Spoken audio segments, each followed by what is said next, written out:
Good evening and welcome to WITA's annual dinner. It is such an honor to be the place to bring the trade community together every year.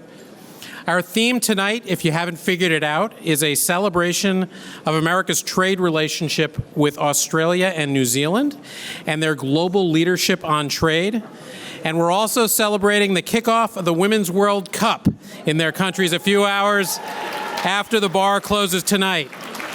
To kick things off, we'd like you to turn your attention to our screens for a few words of welcome from Ambassadors Rudd of Australia and Ambassador Corry of New Zealand. G'day, my name is Kevin Rudd. I'm the Australian Ambassador here in Washington, D.C. Greetings to you all at the WITA World International Trade Association annual dinner. More importantly, you're theming this dinner around the Women's FIFA World Cup. This is the Australian uniform. The Matildas are in fact an extraordinarily good team. Now we know that you Americans are currently the reigning champions. Well, hold on to your hats. That may not be the case after we get through this wonderful season being hosted in Australia and New Zealand. 32 teams altogether, America defending their championship, Australia in there as well. So watch out for the green and gold. More importantly, well, equally importantly, what all you guys and girls stand for is the importance of trade. And that's where WITA actually has an important role to play. You've become the premium institution to bring together a rational debate in this country, the United States, on trade.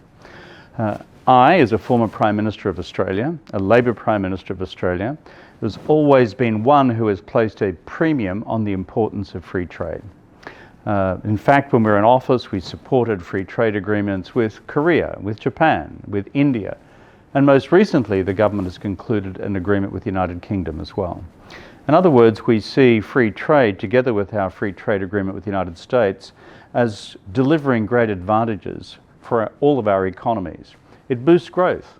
It increases the number of jobs. It, in fact, lifts all boats. And if it's supported by an effective local industrial policy to help with regions or with sectors of the economy which get knocked around as a consequence of free trade, then that in fact represents the best combination. So my congratulations to all of you here at this important annual dinner for doing your bit to ensure that a rational debate on free trade still is able to be heard and broadcast loud across this country and through the United States to the rest of the world.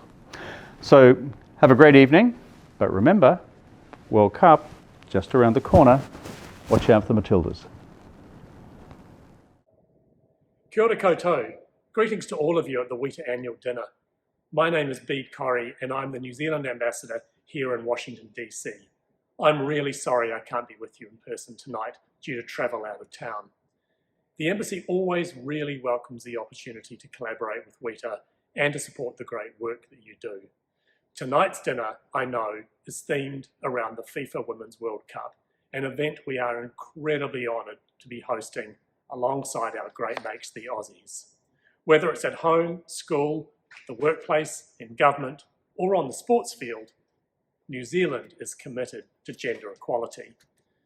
So we're focused on ensuring that this host year creates and champions greater opportunities for women and girls in sport and wider society.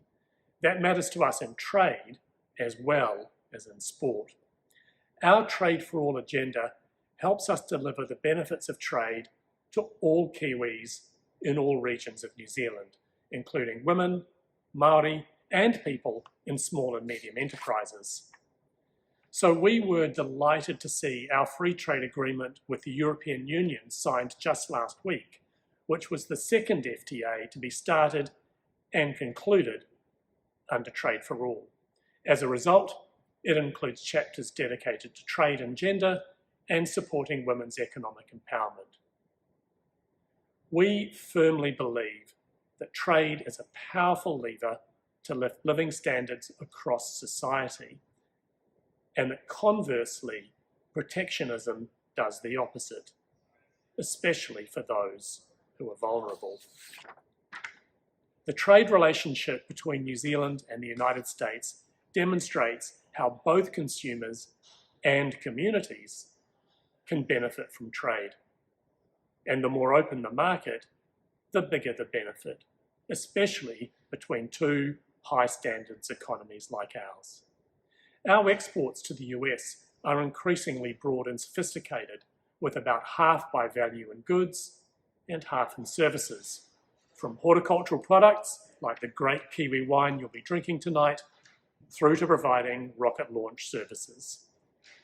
We really value the work that WITA and those in the audience tonight do to support this important trade and economic relationship, and the work you do to promote the great cause of trade.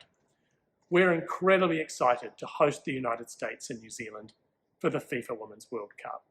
With your first game for the tournament against Vietnam in Auckland on 21 July, we wish you all the best in defending your title, and I hope you have a great time tonight.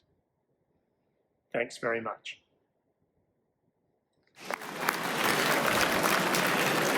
Thank you to the embassies of Australia and New Zealand for their partnership in tonight's dinner and for providing the wines to accompany your entrees tonight. In addition to Australia and New Zealand, special thanks to all the embassies who donated wine and beer for tonight's event. Shh. Thank you. And thanks to the Distilled Spirits Council of the United States for supporting our pre- and post-dinner receptions. Yes, thank you. We have a packed program today and lots of thanks to hand out, starting with our thanks to all of you, our sponsors, for your support and encouragement, including those of you against the side walls. We hope the complimentary champagne makes things a little bit more bubbly on the ends. Thanks as well to our honorees and speakers. We're very grateful you could join us tonight. Thanks to Allison, Hassai, Aaron, Karen, Philip, Renee, and the whole team at the Ronald Reagan Building in GSA. They are great partners with WITA, and we're grateful for their support for this and all of our signature events here at this wonderful venue. And of course, thanks to our amazing team at WITA, led by my colleague, Diego Añez. Diego is the new executive director of the WITA Academy. Steve will tell you more about that when he does his introductions. Diego pulls all the threads together and makes this event such a success. Thanks to all our team, our volunteers, and our interns. A few housekeeping items for tonight. You have a copy of the program on your seats. After Steve's welcoming remarks, we'll present our first award to Senator Tom Carper. That's followed by a remembrance of some of those who left us in the past year. After that, we'll take a short break. And then we'll restart the program a little after 8 with our Masters of Ceremony, Stacey Ettinger and Vanessa Ciara. And we'll try to wrap up before 9 p.m. so you can enjoy drinks at our post-cocktail hour where more conversation can take place. With that, I'd like to welcome to the stage the chairman of WITA's Board of Directors, Steve Lamar.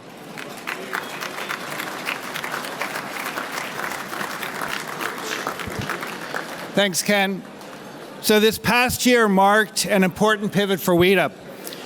Last November, we launched the WITA Academy. This is the most significant initiative in WITA's history and one that will make trade education and career opportunities in international trade more accessible to communities in the United States and around the world.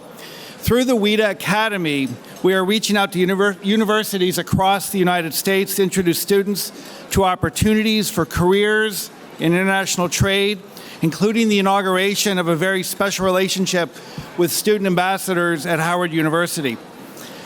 The WITA Academy is also reaching out globally, and you're going to want to listen to this because it's really, really, really cool stuff. This is reaching out globally to bring trade education and capacity building to our partners abroad. We've already hosted sessions with African trade ministers, and we launched the first EU Trade Intensive Seminar, evolving our popular US-based program for European learners. We've built these programs with faculty drawn from the trade community itself, many of you in the audience today, leading sessions at our career seminars and intensive trade seminars. Thank you to UPS and the Christina Bach WITA Charitable Trust for their support and launch of the Academy. Thank you to those of you who have already shared your expertise in the programs we've conducted thus far. And please be sure to speak to Diego or Ken if you want to learn more or engage with WITA Academy. It's going to be a really cool thing that we're going to be doing. WITA Academy represents a pivot not only in the offerings and audience of WITA, but also in our structure. Ken Levinson has taken on a new title and role as Chief Executive Officer.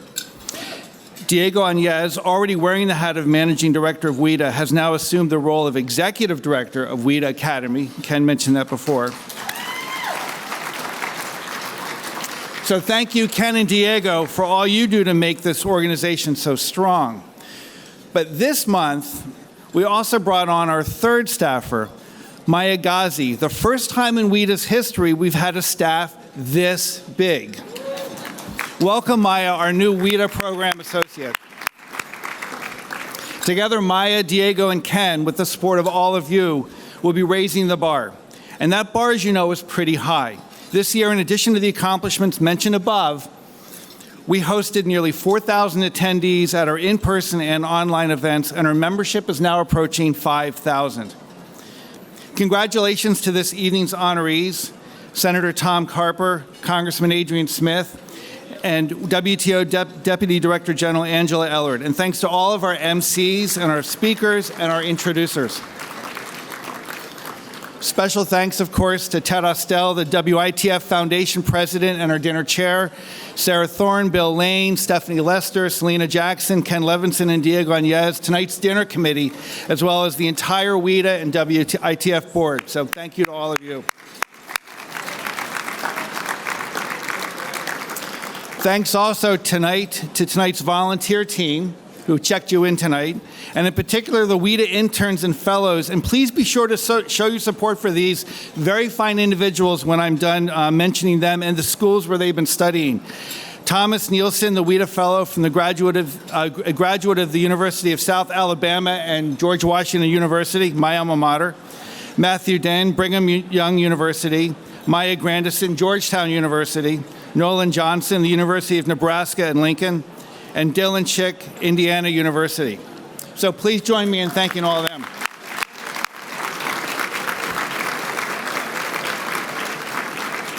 Okay, moving into the heart of our program, so shh. With that, it's my distinct pleasure to introduce Senator John Cornyn, a longtime member of the Senate Finance Committee and currently ranking member of that committee's Subcommittee on International Trade, Customs, and Global Competitiveness. Senator Cornyn will be joining us by video to introduce our first honoree. Hi, I'm Texas Senator John Cornyn. Thank you for the opportunity to congratulate my friend and colleague, Senator Tom Carper, on being honored with the American Leadership Award. Over the course of 2 decades, Senator Carper has been a trusted partner. I'm proud of our work to shore up U.S. supply chains, strengthen cross-border trade, and guard against terrorism. As the last Vietnam War veteran serving in the Senate, Senator Carper's service to our nation extends far beyond his years in Congress. Tom, congratulations again on this great honor. I look forward to continuing our work in the field of international trade as you close out your final months as Delaware's senior senator. With that, I'm pleased to introduce Senator Tom Carper.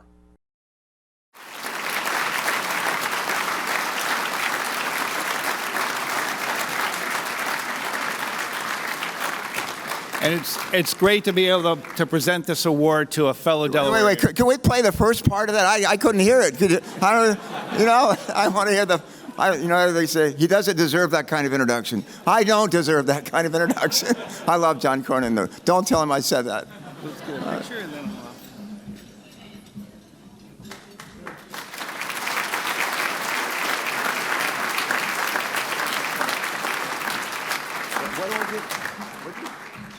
What are you going to do with it? Thank you. Well, thanks very much. John Cornyn, you're out there somewhere. Thank you, John, for being my wingman on the Trade Subcommittee in the Senate. I know most people think Democrats and Republicans down here in D.C. hate each other, and we never work together. We don't want to get anything done. And Cornyn and I have been friends forever. And we both subscribe to the idea that bipartisan solutions are lasting solutions. I believe that to my heart. What do you think? What do you think? Yeah. This is not the first time let me just say, this is very kind of you to do this. I told my wife, said, where are you going? I just left her at the White House, the Congressional pickup. She said, where are you going?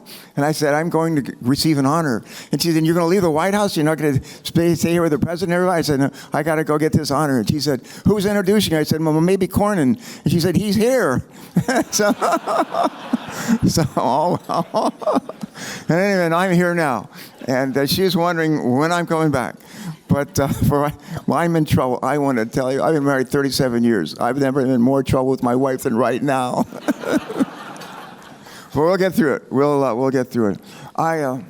Taking the White House, I remember being at the White House when Bill Clinton was president. I got to be governor of Delaware for 8 years, chairman of the National Governors Association.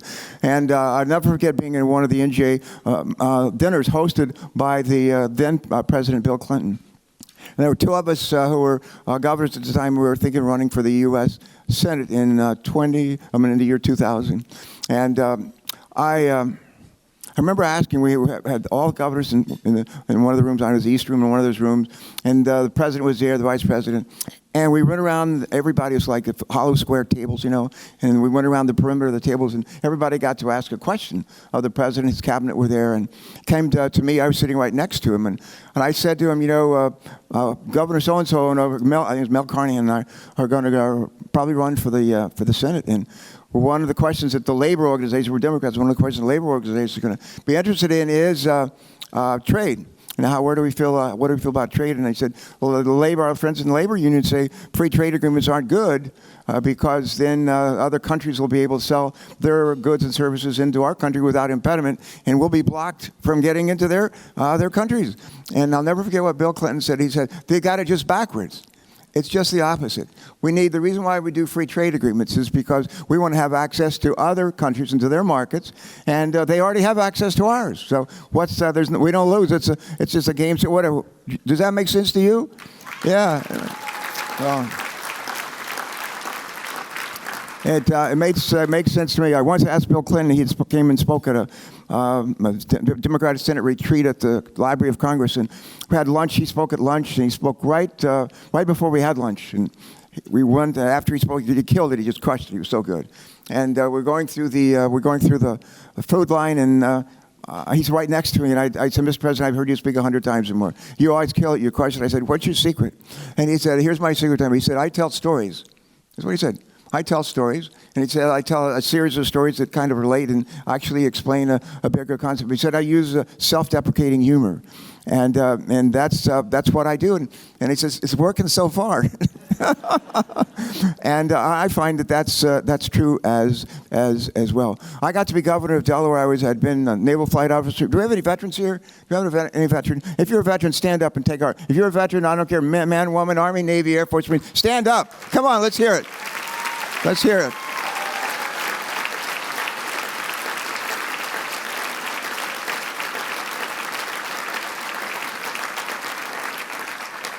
Yeah, we owe you guys and gals a whole lot. I love being a naval flight officer. I was a naval flight officer for 23 years, all in. And Navy P-3 aircraft mission commander. Flew a lot of missions off the coast of Vietnam and Cambodia.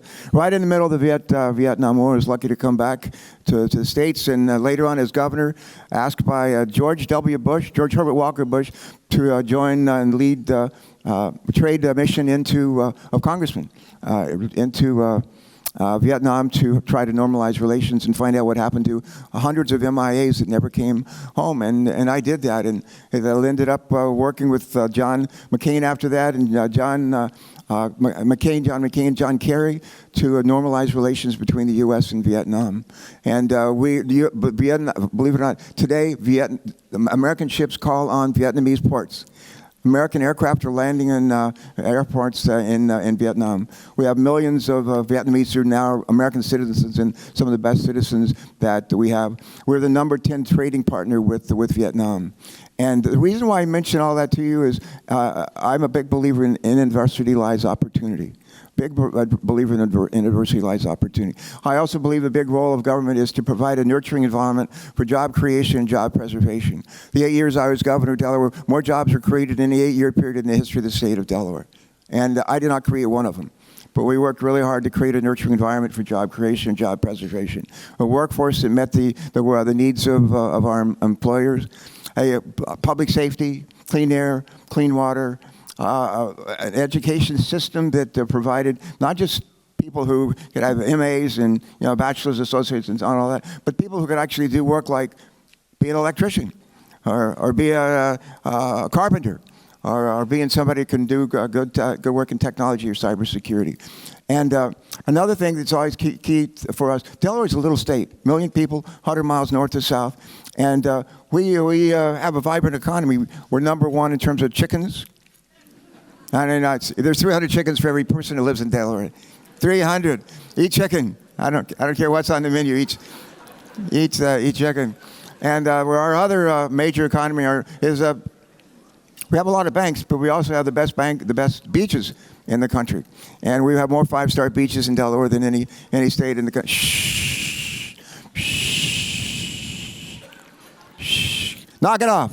That's what we say in the Navy. Knock it. I'm almost done. Here we go. We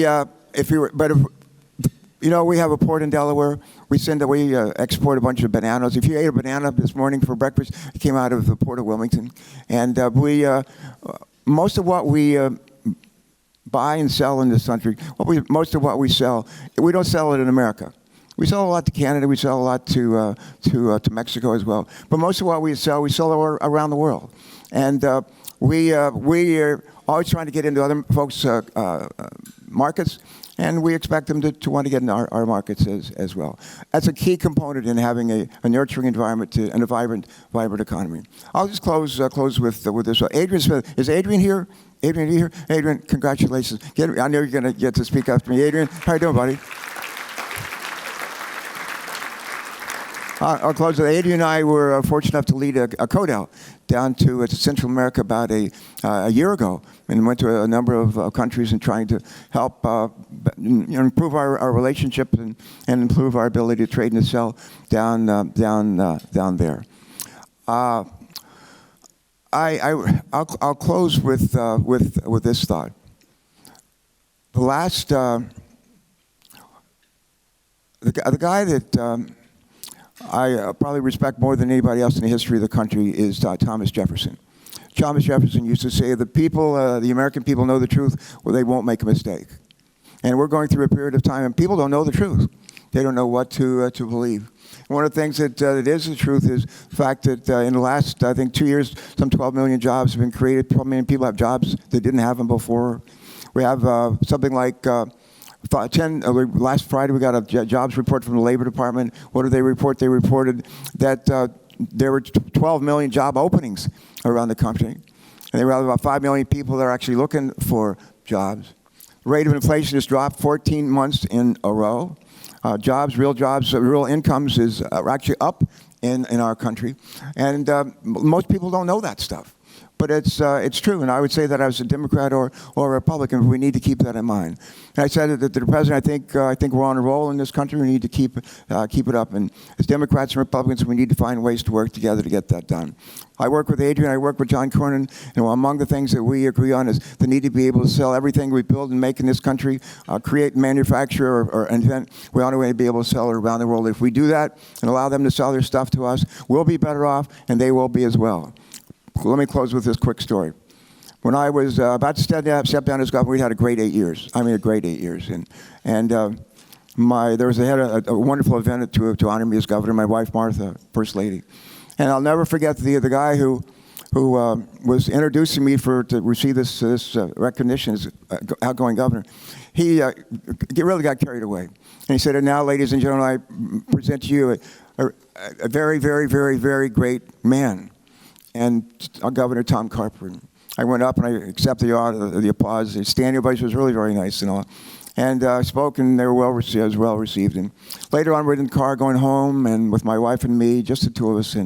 And she said, "What are you thinking?" And I said, "I was just wondering how many very, very, very great men there are in this country." And she said, "I'll tell you, there's one less than you think." So I'm honored by all of you to be in the same room with Adrian and to be introduced by my friend John Cornyn. This is still the best country in the world. Let's keep it that way. God bless you. Thank you so much.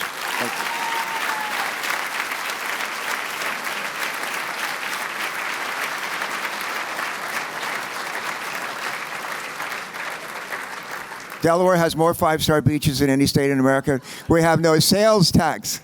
Just keep that in mind.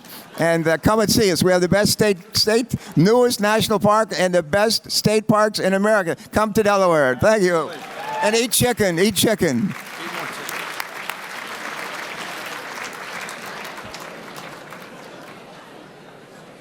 Thank you, Senator. That was great. And if I can just get your attention again, shh, if you can just calm down. Before you start your dinner, we'd like to honor some of those we have lost over the past year. And as I invite Sean Mulvaney, Everett Eissenstat, and Mike Dankler to make their way to the stage, let me share a brief recollections on two individuals who passed away within a few days of each other last August. Ambassador Mike Samuel served as Deputy USTR and U.S. Ambassador to the GATT, among many other roles in and out of government. Arlen Herfindahl worked at the International Trade Commission and then at the USTR, where he led the GSP program, was head EU trade negotiator in our Brussels office. And I was, as many of you, I was fortunate to work with both Mike and Arlen over the years, and I'm grateful for the kindness and expertise and dedication they showed as they advanced U.S. values, promoted smart trade policies, and forged shared economic prosperity worldwide. Please join me in welcoming and remembering these individuals and their lasting contributions to our trade community. Thank you.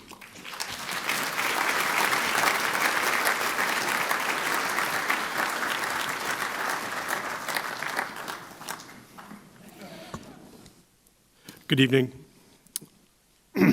I want to thank Ken, Steve, and the entire WITA family for this opportunity to celebrate the life of our colleague, mentor, and friend, Congressman Jim Kolbe of Arizona. Most of you remember Jim for his profound and insightful leadership on U.S. trade policy, including NAFTA, the Uruguay round, as well as trade capacity building assistance in conjunction with U.S. FTAs. WITA presented its very first, that is the first ever Distinguished Service Award to Jim in 1995, along with his good friend, the late Congressman Bob Matsui. WITA recognized Jim again in 2006 when he was presented with WITA's Lifetime Achievement Award. But Jim's contributions went beyond U.S. trade policy. At Jim's memorial service in early February, several tributes were made. And having staffed Jim, Everett and I would like to share a few excerpts from a few of those tributes.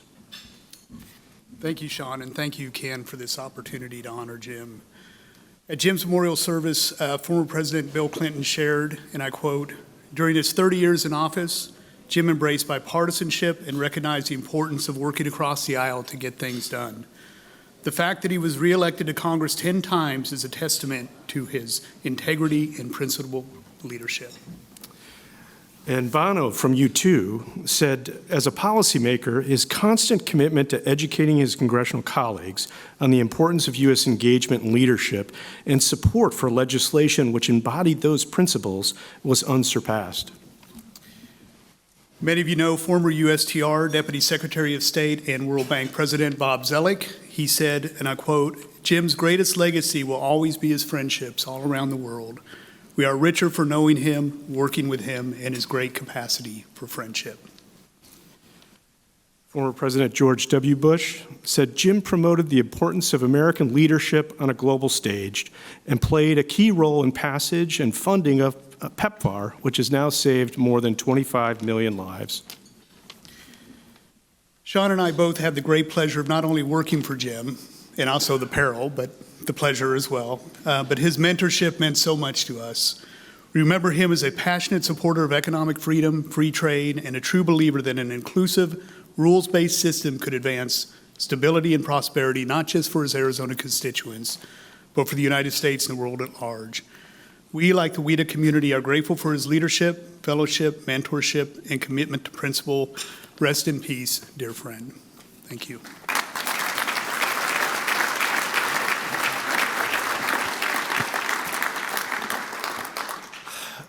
And I'm honored to say a few words about my former boss, Jackie Walorski.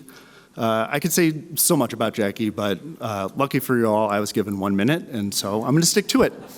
So here goes. Jackie was the recipient of WITA's 2019 Congressional Leadership Award. Last August, she passed away in a terrible car accident along with two of her staff, Zach Potts and Emma Thompson, Anita Schmucker, the driver of the other car. Jackie brought a servant's heart to Congress as a tireless advocate for veterans, children, and new mothers. She was the person you wanted in your corner because if she was in the opposite corner, you buckled up your seatbelts and put your tray tables in the upright and locked position.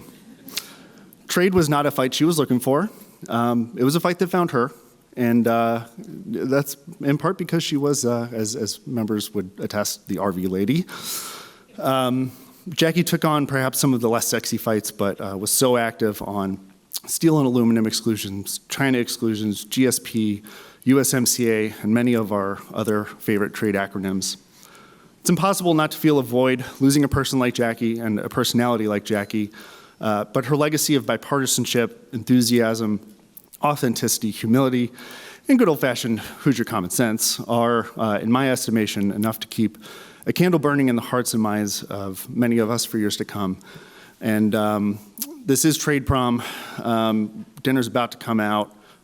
We can't end on this note with eating our feelings. So for anybody with bingo cards out there, Section 232, Section 301, TRQ, Uyghur Forced Labor Protection Act, de minimis, IPEF, APEP, CAFTA-DR, Yarn Forward, MTB, ADCVD, Rapid Response Labor Mechanism, CBAM, TPA, CPTPP, TTC, PNTR, critical minerals in China.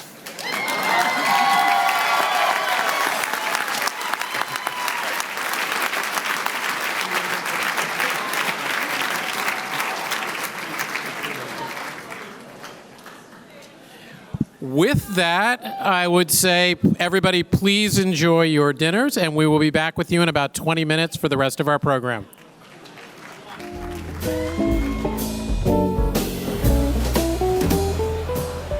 I know, hello? Shh.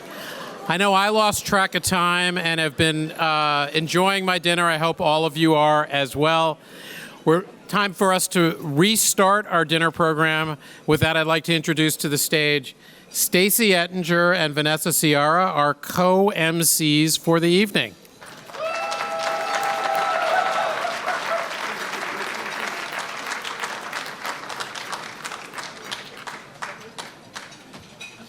Wow, this is awesome. Look at this. Look at all these people. Wow. Oh my God. I know. It's like being at the Oscars or something. I know. Except we're not getting anything. No, we're not getting anything. We're not getting anything. Wait, can I tell my story, though? Yeah. Okay, Sure. so my story. So Ken called. I just have to tell this story. Oh, sorry. Ken called and he said, I want you and Vanessa to MC. And, you know, the first thing I said is... Better call Vanessa. Yeah. Second thing I said is, gosh darn it, Ken. And we'll pause for a moment because you guys know that that's really not what I want to say. But I've been told... Totally not what you would normally say. Totally cannot swear like a sailor in front of all these lovely people. So... No. You know, I get the cheap seats in the back, the cheap table in the back. Hi, all people in the back. We love you over there in the corner. Right? You're our favorite. Yeah, because you can sit in the back and like smack talk people, snark and not, Rory back there. Yeah, and not pay attention. So I apologize to everybody else who's been up front and to Steve Lamar for not paying attention all these years. I'm very sorry about that. Never It's mind. karma. Yeah, okay, all right, sorry. Okay, go. So we're here to introduce the first presenter. And he's referred to officially as former Congressman Kevin Brady, but to those of us in the trade world, he's Chairman Brady in the House. Yes. So Chairman Brady, come on up. He's here. There he is.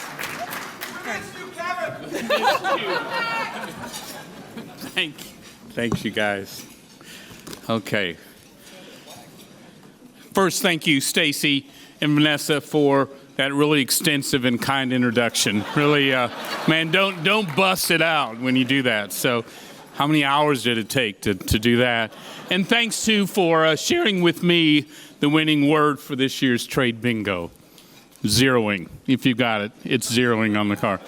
So for me, this is a joy to be invited tonight. I miss you guys terribly in the trade agenda, and it's just, there's something about when we come together, and here you are, trade leaders, policy leaders. Tonight we honor our trade heroes, and hosted by WITA, which is, you know, I'd never thought about it, but the world's largest nonprofit, bipartisan membership organization dedicated to trade policy. The world's largest, and you're it.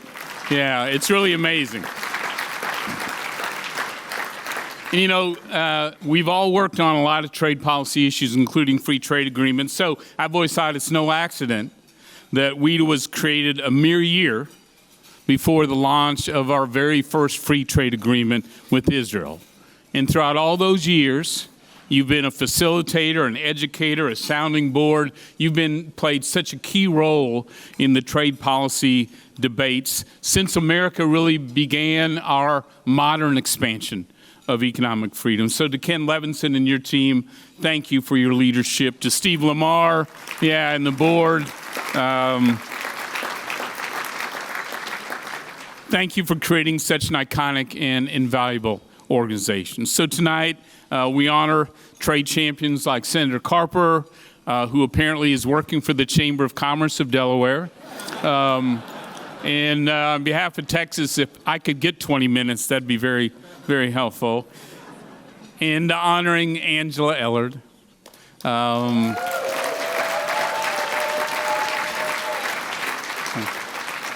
Angela, who I was blessed to work alongside for many years on the Ways and Means, both Trade Subcommittee and Committee itself. She is someone I so deeply respect, who has impacted trade policy for the better for America and for the country for decades, and I join all of us here in honoring Angela.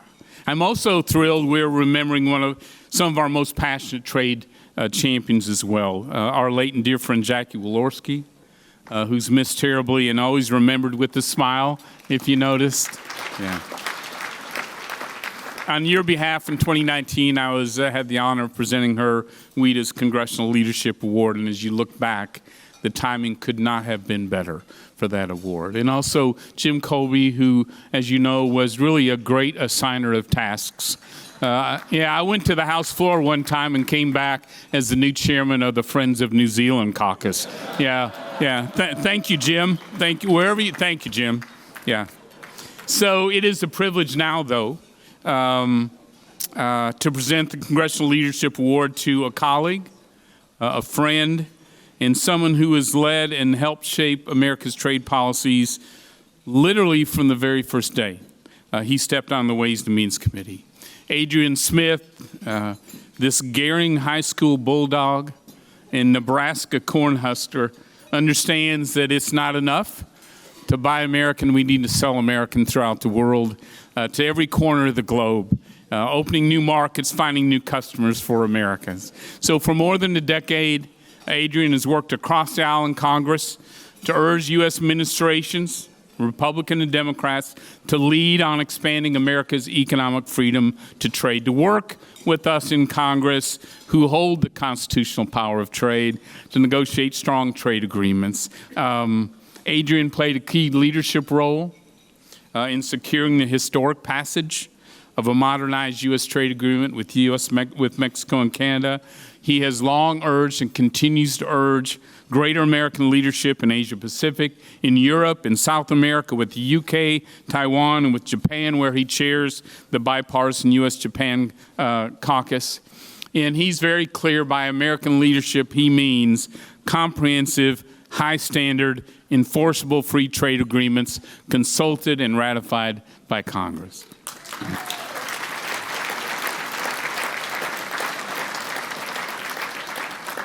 Adrian insists on full and vigorous enforcement of America's trade agreements, including on ag and energy, so important to his district. And he's constantly, what I appreciate so much, he's constantly looking to develop and build bipartisan support for trade initiatives and solutions with his colleagues, both on the committee and off. Today, as you know, Adrian is chairman of the Trade Subcommittee on Ways and Means, but I watched firsthand all those years before he held the gavel that he devoted to trade leadership, including educating new members of Congress and their staff on trade issues, inviting them, encouraging them to get engaged. So in my mind, his work continues to lay the foundation for bipartisan support for trade for many years in the future. And I think what I appreciate most about him is that Adrian Smith is a thoughtful leader. He learns the issues, the more complex, the better. He seeks input from others. He develops consensus around smart solutions, and he builds the support to put them into effect. That's why he is widely admired and so deeply respected by many, including me. And I'll tell you, as chairman and ranking member of Ways and Means, he was just an invaluable go-to member on trade and other key issues. But whenever I needed his leadership, whenever we needed his leadership, he delivered on time, better than hoped, with no drama, just real results. That's leadership and exactly what our country needs as we push forward America's engagement on trade. So I am, along with you, very proud to present the World International Trade Association's 2023 Congressional Leadership Award to my friend, Chairman Adrian Smith.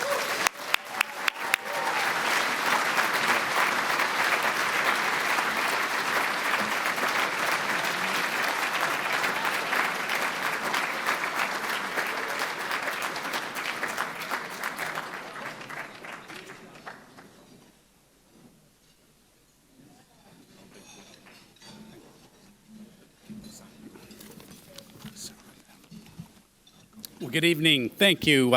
And Chairman Brady, always chairman in our minds, and certainly in the institution of the House and the Ways and Means Committee.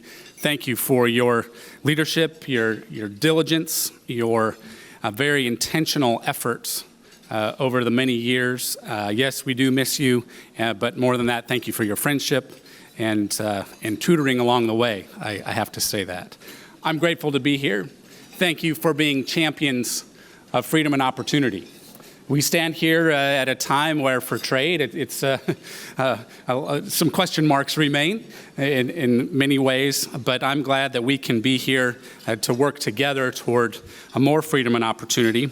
I began serving in Congress in 2007, and that was during the Bush administration. And those 8 years of the Bush administration, I believe they started out already having 3 trade agreements in place, added 13 more over 8 years. That's some serious market access. And so I'm glad to have been a part of, yes, there you go, a little bit of that. But as I've been here, I've learned, and tonight with the soccer theme, I come from Nebraska. There are a few soccer balls, but if you know Josh in my office, he's trying to export soccer from his mind and enthusiasm into my district. There's not a lot of market access there just yet. But once we can get those cattle on board, where I proudly represent more cattle than people, in the 80 counties of the 3rd District, you might imagine that the trade is important, and we can joke and tease about a few things. But when we look at the challenges ahead of us, they are many. But I truly believe that we working together, and as you know, trade requires some work, some diligence, some intention. And when we look at really addressing the challenges with China, that comes about. We do better by being intentional about this and developing our supply chains, especially with other partners around the world, so that we can have a pro-growth, pro-business environment.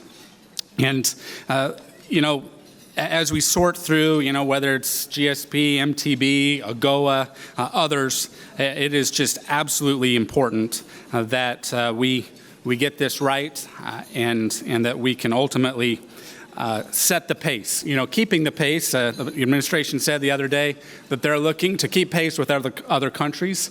I would like to raise that a bit and say, let's set the pace. Let's set the pace with trade and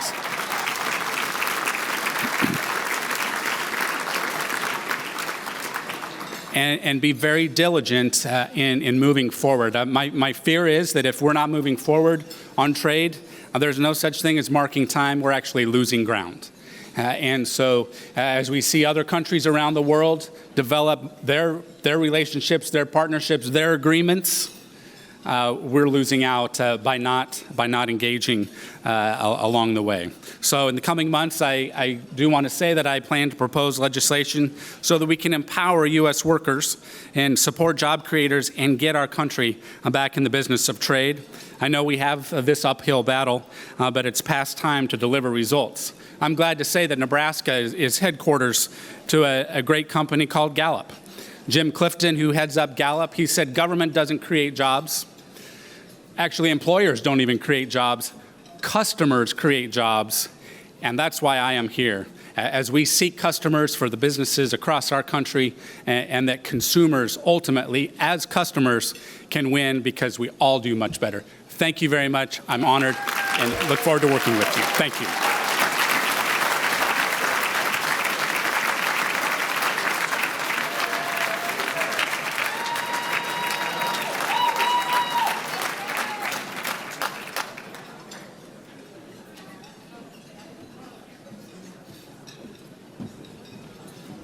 Good. You're doing well. You're being attentive. It's good. Gold stars. Okay, so we are here to introduce the next presenters, because that's our job this evening. That's our job, yeah. So I know, yeah, we'll be gone soon. Okay, Viji, Rangaswami, and Meredith Broadbent, who are very good friends of ours, and to many of you as well. And so they're going to come up and they're going to give an award. But I want to say that both of them are very well known in the trade world. They've both won the Lighthouse Award in previous years. Do people know that? That's on the bingo card. Yeah, no, just kidding. Yep. And we'll get to the Lighthouse Award later. But Viji actually, I believe, won it with Angela, and then Meredith was presented the Lighthouse Award by Angela. So Angela Ellard, sorry, for those of you that don't know. Anyway, we're excited to have them come up. And yeah, no, we're excited to have them here. And for those of you in the audience who know them well, you'll know that what unites the two of them is that they're wonderful mentors and friends to many of the women trade lawyers in the House. So shout out for that. And come on up and do your thing.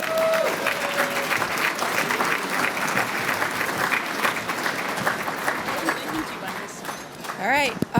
Can you guys hear me? All right. Okay. Good evening, fellow trade geeks. And for those of you who know me and half of you don't, because I haven't done trade since about 2015, that's a term of endearment, because trade geeks are the best geeks in the world. Right, Arun? Okay. So before, and just in case you don't know, I'm Viji, and that's Meredith, in case it wasn't obvious. So before we start tonight, we have a surprise guest who's going to be beaming in by video. So AV geeks, if you're in the house, start the video production. Hey everyone, Paul Ryan here. I'm sorry that I'm missing Trade Prom this year. Trade Prom was simultaneously one of the nerdiest and one of the most enjoyable events that I had the pleasure of attending most years. I always loved it. In fact, it was my first prom my daughter ever attended.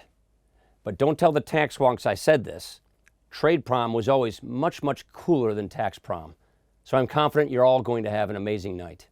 But seriously, I want to thank the Washington International Trade Association for all they do to advance economic policies and priorities that we all care about. Now, as some of you know, I'm kind of a bit of an endangered species in the Republican Party these days. You know why?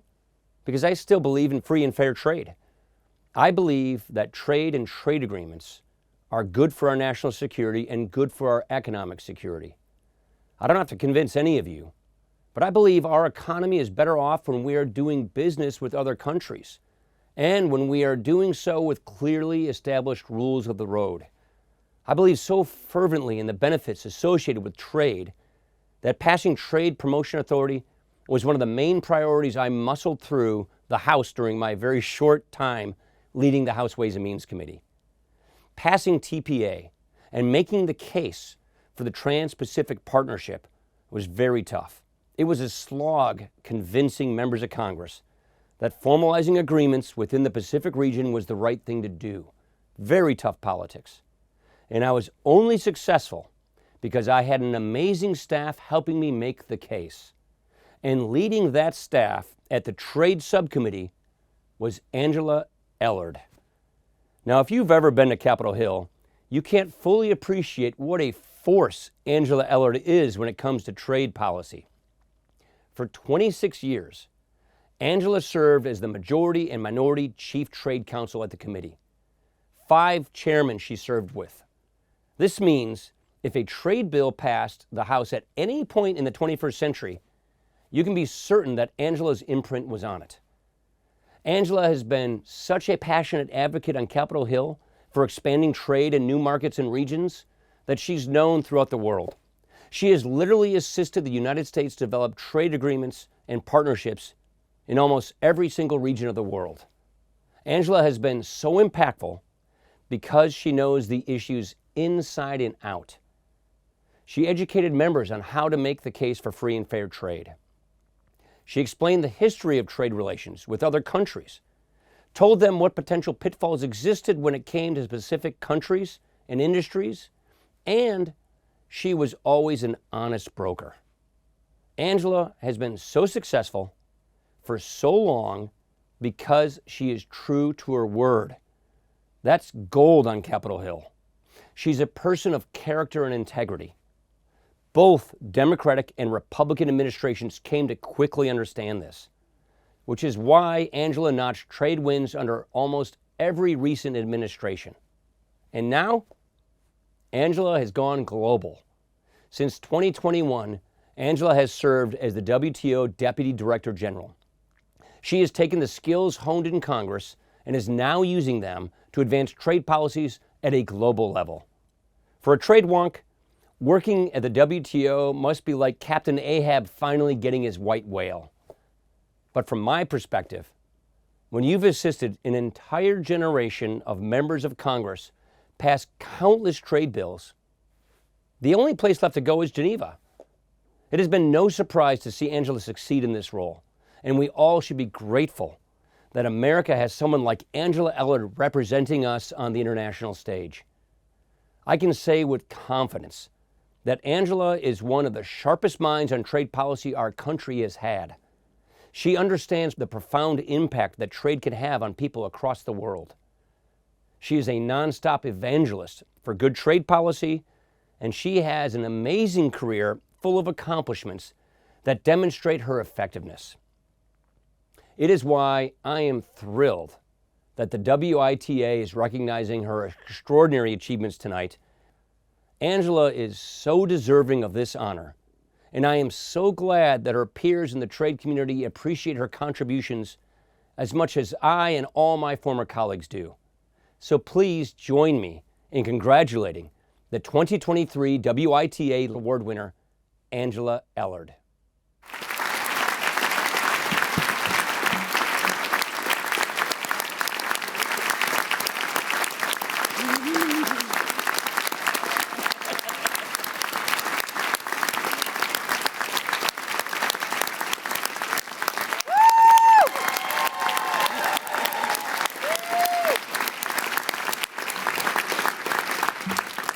Okay, I think we can all agree that was an amazing video. Oh, Viji, that really was. But I have to say, following Speaker Ryan is a bit like Ken Levinson following Taylor Swift at a karaoke concert. I would say true that, but I'm willing to give it a go. Because as much as we are all here today to celebrate Angela's many contributions to U.S. and global trade policy, Angela is also an integral part of the rank and file trade policy community, everybody in this room. And I think we're also here to celebrate the impact she's had on all of us. That's a great point. And as I look out, I see so many of the former, current Hill and executive branch staff who worked with her. And sometimes against her. Well, even as trade issues got more complex over the years, Angela shaped legislation so that ultimately both parties had a stake in the game. This room is also filled with a wide range of other stakeholders who came to talk to Angela over the years for help on specific issues or offer their views and perspectives on trade. She spoke to your associations. She took meetings with your eccentric clients.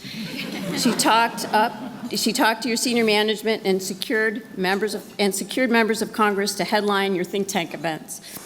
And generally, she had your back during the trade challenges and battles that we all faced. So there's a lot of things that Meredith and I could say tonight about Angela's impact on the trade community, but in the interest of time and the festivities that follow this, we thought we would narrow it down to two observations, which we know many of you share. And the first is, Angela made us all better at our own jobs because of the bar she set. She always knew her issues. She always saw solutions when the rest of us saw difficult problems. And she was always insightful in developing, and I'll say sometimes a little ruthless in executing on strategies for success. So whether you were fighting alongside of her or facing off against her, you always had to bring your A game if you had any hope of keeping up. Well, Viji, ruthless. I might say persistent and tireless. Our second observation is that Angela consistently managed to do her job on the Hill and now at the World Trade Organization with the utmost professionalism. As everyone in this room knows, U.S. trade policy is a full contact sport. Feelings run deep, and the stakes are often very high. Yet for 26 years on the Hill, Angela was able to be both firm and polite in pressing her positions, even in the most confrontational of situations, in her role as a boss and a mentor and a leader and a friend during times fraught with partisan and inter-party confrontation. And it was remarkable that she has been able to navigate such a course of true professionalism. And she is continuing that course today at the WTO. Like DC, Geneva is a place of difficult politics, personalities, and policy differences. True to form, she has embraced the even more difficult challenges there, bridging divides to allow for a successful conclusion of the long-stalled fisheries subsidy agreement, which I might add is the first full WTO agreement addressing the environment. So I had a whole joke prepared about Angela negotiating a WTO agreement on trade and the environment and how she was next going to tackle a multilateral agreement on trade and labor standards. But Meredith, with your permission, I'm just going to deviate and saying that, I was sitting at the table next to Chairman Brady tonight, and I'll always, like the measure of a person it is in part all the laws and agreements you shepherded through Congress, but it's really about the person you are. And there were so many small gestures you made throughout our working relationship that really showed me the person that you are. And you're tough as nails, you're the toughest person I've ever gone up against, but you're also just a wonderful human being. And I really cherish the time that we were able to work together. Okay, so we could go on and on and on. I would love for you to do a trade and labor agreement if can do that. But let's get going, and I think it's time to present you with your award. Do you think so? I think so. Okay, everybody, please join us congratulating our dear friend and colleague, Angela Ellard.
So happy for you. Congratulations, Angela.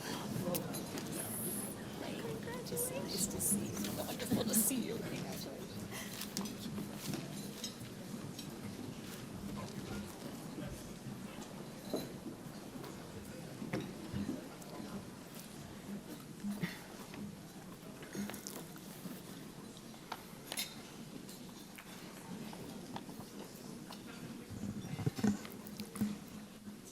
Sorry, I just have to take a moment, take a breath. I can't.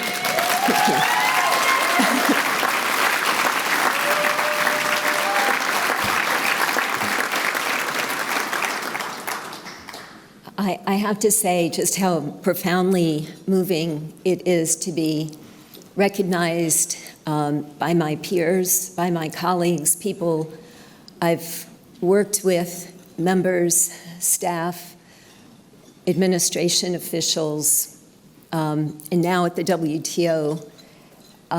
It just means so much to me because you all have helped me grow and helped me develop and helped me succeed where I have succeeded. It's because you all were such a big part of that success. So it's a great honor to be recognized tonight by WITA. I'm profoundly grateful.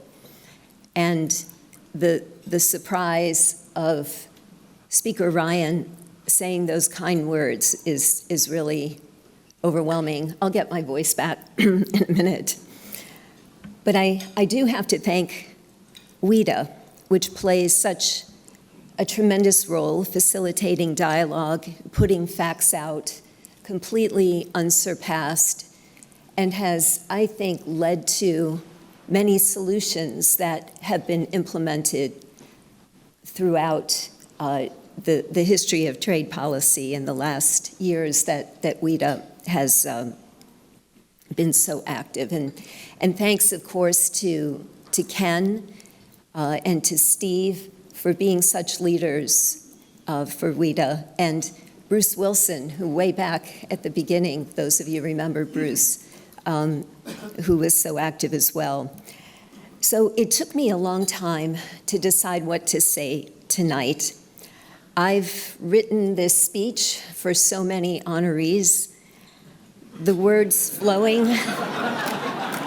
because it was so easy to convey their remarkable achievements and visions for the future.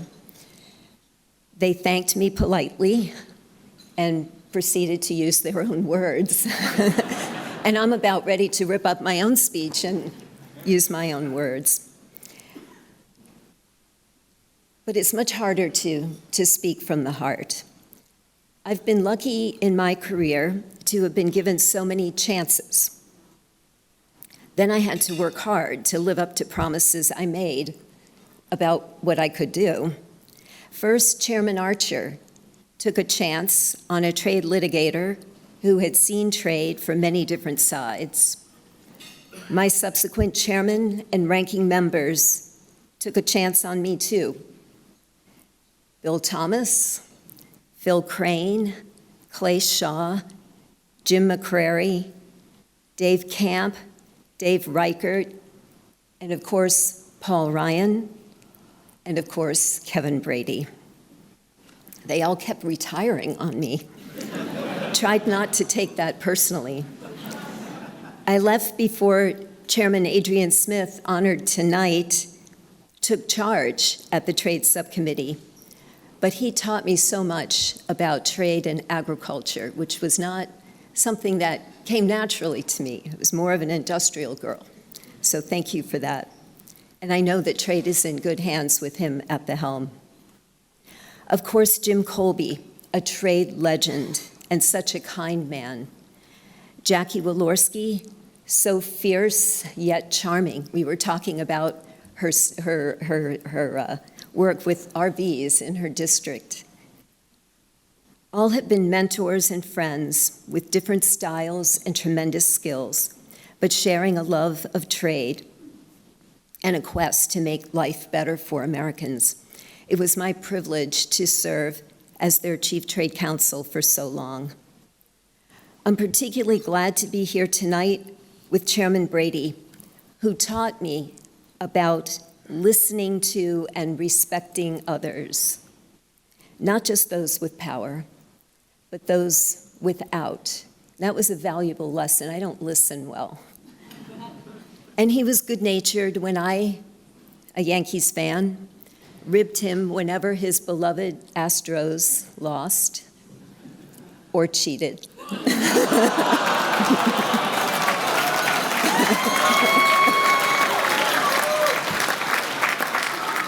That's okay. I am a Yankees fan. Look at the standings. It's terrible this year. I have no room to talk. I also learned so much from working across the aisle. Chairman Sam Gibbons, Charlie Rangel, Sandy Levin, Richie Neal, Earl Blumenauer, and Ron Kind, who's with us tonight. They've been gracious partners. Senator Carper, we will miss your courageous, decades-long leadership on trade and environment and your bipartisanship. And speaking of bipartisanship, it's not always been easy, but it's been possible with hard work and a genuine commitment to sound policy. Anytime we accomplish something together, America was better off. My staff colleagues are legendary, committed, dedicated, brilliant partners on both sides of the aisle. So many years of learning from each other, sometimes crossing swords, but always respectfully, and collaborating to make sure everyone knows Congress sets trade policy.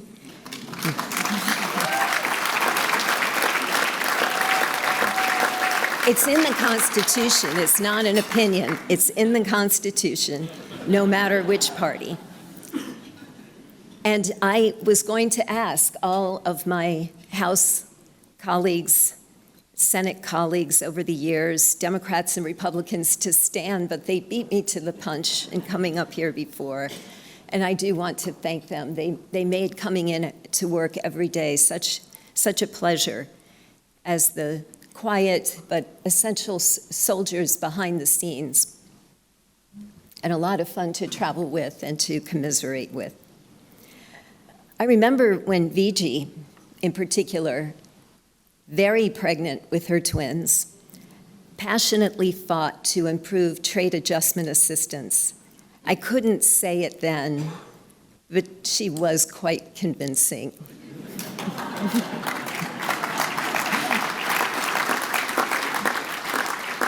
And Viji, I do have to say that one of my responsibilities as DDG is trade and labor, in addition to trade and environment.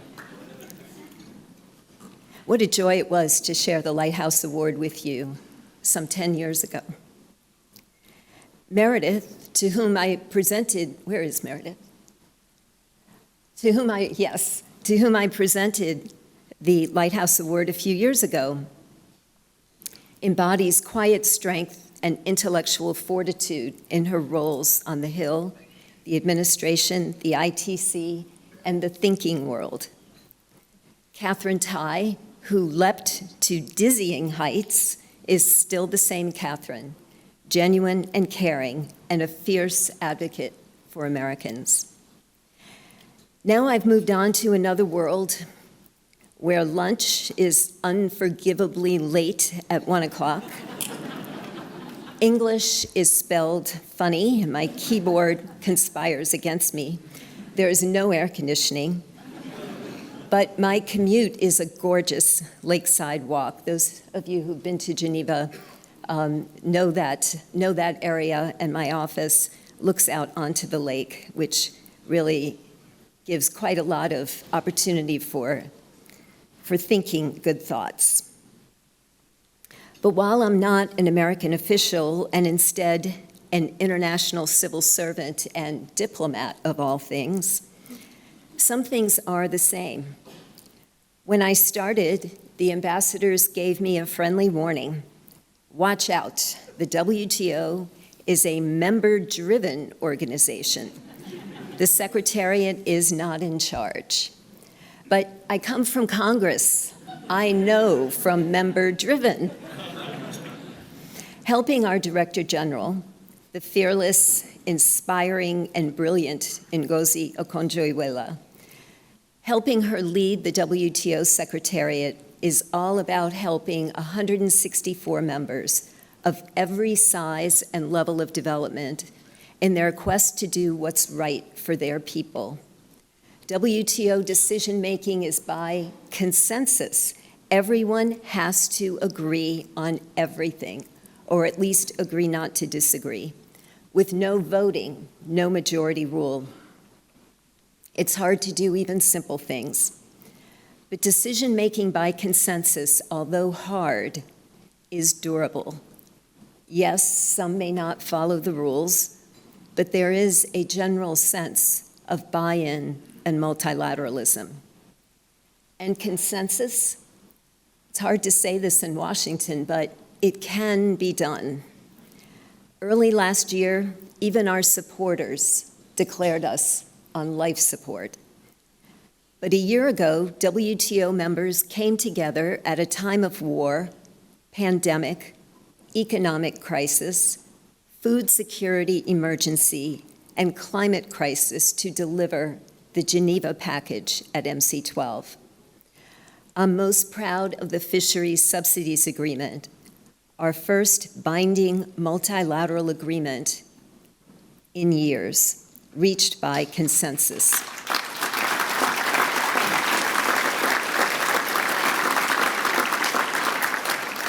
And Kelly is here tonight, who had such a role, particularly in the 11th hour. But it was the 11th hour for so many years, but helping to bring that together at the end. This agreement, an environmental agreement, yes, prohibits the most harmful subsidies, destroying fish stocks, supporting millions of fishers worldwide whose livelihood depends on sustainable fish. 2/3 of WTO members must now formally deposit acceptances, and my plea to all embassy officials here tonight is to move heaven and earth to do it for the sake of our ocean and those who depend on it, to deposit those instruments. The U.S. was among the first, with many following: large, small, developed, developing, major fishers like Peru just today in Geneva, and landlocked. As I travel around the world to showcase this agreement, visiting fish markets, meeting fishers, and speaking to policymakers, I'm inspired to work harder on our ongoing second wave of negotiations to add additional disciplines to protect our ocean. Now, of course, the WTO needs reform, and that's why I was so excited to take up my post. But reform has to emerge from the WTO's members. We're tackling the massive, messy, and incredibly challenging effort to make us work better, assure all voices are heard, and set the stage for the WTO's future. And reforming dispute settlement is vital to be fully functional and accessible to all by 2024, as our members said last year. Without it, the rules, no matter how good, can't be enforced and become meaningless. In the meantime, views on trade all over the world have changed dramatically. What hasn't changed is that no country can thrive or even survive by itself. Calls for decoupling, fragmentation, and self-sufficiently abound, often with accompanying policy action. But such retrenchment is costly. WTO analysis shows that breaking into two blocks would reduce global GDP conservatively by 5%, profoundly harm the developing world, and set back worker rights and the fight against the climate crisis. WTO members have a great responsibility to put rhetoric aside as they understandably seek resilience, and strength. And it's certain that working together is essential to address our existential environmental and climate crisis, which can't be solved without trade as part of the solution. But enough about trade. She said never. I saved the best for last, and I know Ken won't have the heart to say I'm out of time. I must acknowledge my biggest mentor, daily soul checker, ethics advisor, problem solver, personal chef, vacation planner, hiking partner, arm candy, George, my dear husband.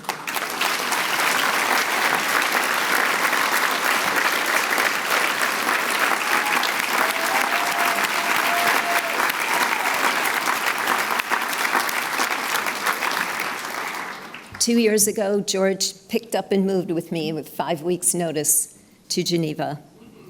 We've been married almost 33 years.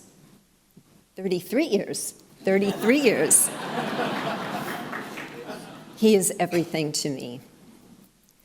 And with that, I yield back the balance of my time.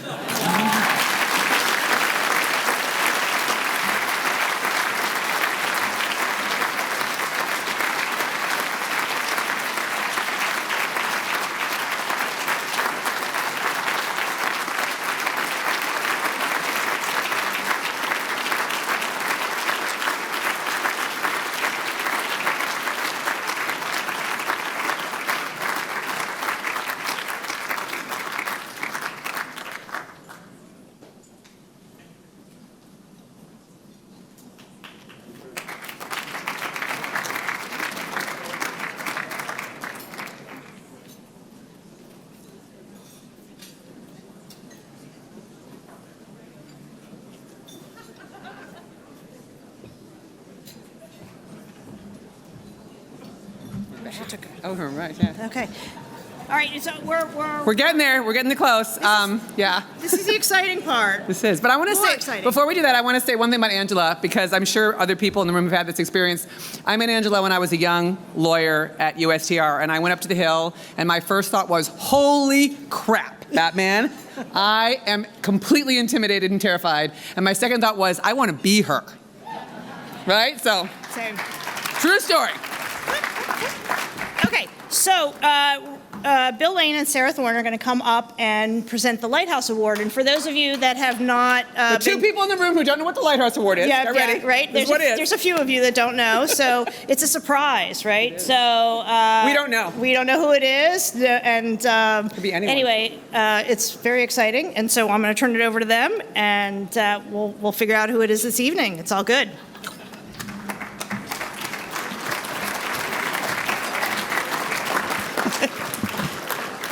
Thank you, ladies, for that introduction. Billy, Yeah. it's so nice to be with Bill Lane again. Bill was the OG Lighthouse presenter. He is like Kevin Costner. He's aging backwards. He's AI assisted. And it is lovely to see him from 40 years at Caterpillar, from retirement and back to be with us tonight. And thank you for coming back. Look, it's a real honor to be here. And I have to say, I had a couple people come up and they say, do you have a secret to look a little younger than you are? And I said, well, there's really three things.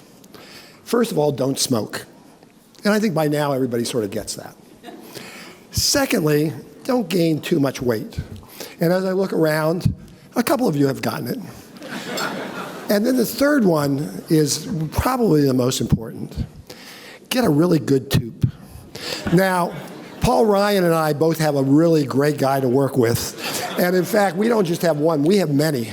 So we have ones that look like you need a haircut and other times we don't. But I tell you, a good tube really goes a long way. So that's where we are right now. I've been retired for a couple of years, and I have to say, even for a Republican, getting paid for not working isn't bad. And it works out pretty good. But I have to say, being up here tonight, I'd be willing to pay money, maybe not as much as Ken wants, to be up here. because this is one of the high points of the year for me and for a lot of people in this room. Because the Lighthouse Award is special. Now, we have a lot of awards that reflect thoughtfulness and success and what have you. But we all sort of know the way the system works. And at this point, I'd like to have the people in the back of the room, in the shadows, to pay special attention. Because the Lighthouse Award was originally designed to shine light on the great thinkers of the world. Ted Estelle came up with the idea. He was into antiquities. As I get older, I'm into antiquities. I mean, it's just the way things work. But it sort of morphed into something even better. It was the idea of how do we reward people that do all the work, that don't get paid a whole heck of a lot, that rarely get credit, but make everything happen. So that's what the Lighthouse Award is about, is to shine a light on people that deserve it. So as we used to say, if you're in the front of the room, if you make a lot of money, if you don't work real hard, have another glass of wine, because you're not going to win. If you're in the back, if you're in the shadows, start, prepping. You're going to come up here and have to give a really thoughtful speech. So with that, Sarah, it's all yours. Yeah, so we are so fortunate. If we think about the people who've received the Lighthouse Award in the past, I'm just looking at some of them who have been on the Hill, in Congress, staff, think tanks, media. Some of them have gone on to bigger awards, like somebody who just received an amazing award. But really, the thing that defines the Lighthouse candidates is not only that they are dedicated to trade policy, but that they have character, that they are people who are people of character, who are working, as Bill said, and toiling in the shadows, but believe wholeheartedly in the advancement of trade and economic integration. But it's kind of weird, Bill, because there's like a little bit of a conundrum. You know what I mean? How so? Well, I'm just, in Washington, it's kind of, if you want to be noticed, you kind of have to talk about yourself and be loud in meetings and showcase on LinkedIn all of your accomplishments. And I'm so proud I was at this thing and I talked, et cetera. But, the Lighthouse Award winners, they don't really do that, do they? I think they would like to, but sometimes getting paid gets in the way. And I want to just say something. During your career, sometimes you see some insights into things. And I want to just say something about Sarah. I used to teach a course at GW, and over time you realized it became more and more women. Men played less and less of a role. And my best guest speaker to come in was Sarah Thorn. And Sarah would not give a presentation about the certain trade law or whatever, but she's talked about how to have a balanced life as a woman executive in the trade community. And I got to tell you, it became the number one course. People enjoyed coming, and we learned about the importance of life-work balance 15 years ago, before it was ever popular. Sarah was ahead of her time, and because of that, there's a lot of people that have had successful lives, has had successful personal lives because of the advice of Sarah. So it's an honor to be up here. Billy? Okay, that wasn't part of the script, but thank you. You gave some other advice that it's really nice. I know. But so luckily, tonight, the trade community has actually come up and nominated somebody that meets all these criteria. So I'm going to tell you a little about this person. So this person has advanced trade and economic integration for 25 years. They've helped launch initiatives to lower tariffs, enhance digital inclusion, promote environmental sustainability, advance trade facilitation, and champion inclusive growth. This person has also been a dedicated leader, mentoring young staff who've gone on to work for many of the biggest companies in the world, some of them who are here tonight, like Microsoft, Google, Amazon, and others, while also nurturing a really dedicated staff who have been super committed professionals who work closely with many of us in the room in service of greater economic integration. And if we added up all the miles that this person has traveled, I think it would be safe to say they've circumnavigated the globe about 25 or 30 times. So this is the first astronaut we've ever had who's won this award. No, but seriously, this individual runs an organization, and as a lobbyist, as someone that's involved, so now we know half the people are probably not going to happen, but she had something that really protected all of us. You know, one of the most prized things you need to do when you set up something, when it's a big event, and you bring in your headquarters people, whether it's C-suite or the CEO, is you need to make sure, whether it takes place in the United States or anywhere in the world, that it's going to go flawlessly. Because if it doesn't, there's only one person that's going to get the blame. And they are not with us today. So I just want you to know, this individual always protected us. When we worked with her, the events were always first class. Our CEOs were always listened to, and often they were followed. And this isn't just in the United States, but this is worldwide. So I just want to say, how many presidents, prime ministers, other leaders do you think this person has met in her tenure? 21, over 25 years? It's probably a lot. And they've listened to her. So this year's Lighthouse Award goes to Monica Whaley, who is the president of the National Center of APEC. Good job.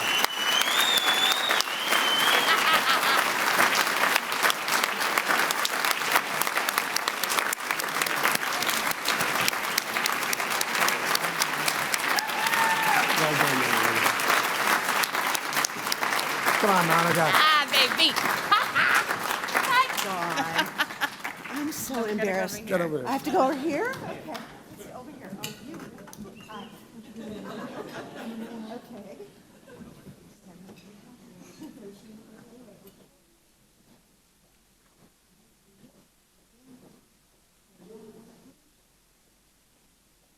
Thank you. Oh, my God. Thank you, Ken. I'm so embarrassed. Thank you. First of all, I have to tell the story, Bill, though, of when I met you in 1993 in Seattle at the APEC meetings, and I think I told you that your boss couldn't come into a reception because he wasn't registered. Was that bad? Okay, thank you. Thank you. I so appreciate this. I am so stunned. Anyways, for those of you who I have not met yet tonight, I'm Monica Hardy Whaley. I'm the president of the National Center for APEC. And for those of you I haven't talked to about APEC this year, I'm going to hit you up because I want to see you all in San Francisco and see you at the APEC CEO Summit or see you in Seattle. For the APEC SOM meetings, and this is an important time for the U.S. to show leadership in the Asia Pacific, and it's a great opportunity for us to show our Asia Pacific partners and friends that the United States is there for us, and I just want to thank you all, and thanks our National Center for APEC board members, and I'll get my breath back at some point. Thank you.